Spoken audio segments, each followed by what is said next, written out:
Hi friends, welcome to my channel. இன்னையிலேருந்து அவினாஷுக்கு school start ஆகுது. அதனால் நைட்டே கொண்டக்கடலெல்லாம் ஊற வச்சுட்டேன் அவனோட ஸ்நாக்ஸ் ரெசிபிக்காக.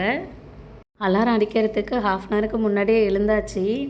அவனுக்கு ஸ்கூலுக்கு போகிறதுக்கு பயமாக இருக்கோ இல்லையோ, எனக்கு அவன் ஸ்கூல் போகிறத நினச்சா ரொம்ப பயமாக இருந்துச்சு. எங்கே அழுதுருவானோ என்னமோன்னு. நியூ ஸ்கூல் வேறு போகிறாரு, அதனாலேயே ரொம்ப பயத்தோடையே இருந்தோம் நானும் என் வீட்டுக்காரரும். அவனுக்காக ஃபஸ்ட்டு எடுத்ததும் கொண்டக்கடலையை வேக வச்சு எடுத்துக்கிட்டேன்.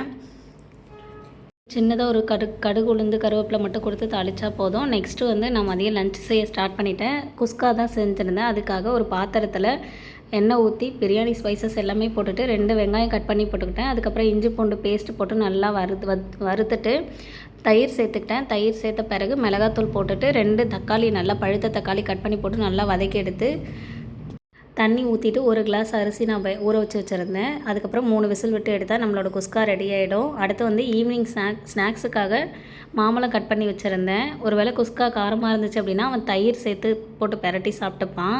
நெக்ஸ்ட் சுண்டல் ரெடி ஆகிடுச்சு. அவினாஷ் ஸ்கூலுக்கு கிளம்பிட்டான். நாங்கள் எல்லாருமே கொண்டு போய் விட்டுட்டு வரலான்னு சொல்லிட்டு கிளம்பி போயிருந்தோம். அனுமாவுக்கு ரொம்ப ஃபீலிங் ஆகிடுச்சி, அண்ணா காணோம் அப்படின்னு சொல்லிட்டு. எங்கே அழுவான்னு பார்த்தேன், ஆனால் நான் தான் அழுதுட்டு வந்தேன். வரும்பொழுது ரொம்ப கஷ்டமாக இருந்துச்சு.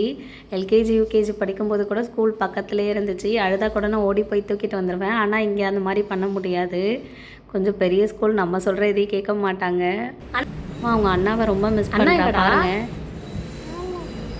காணுமா ஆச்சு.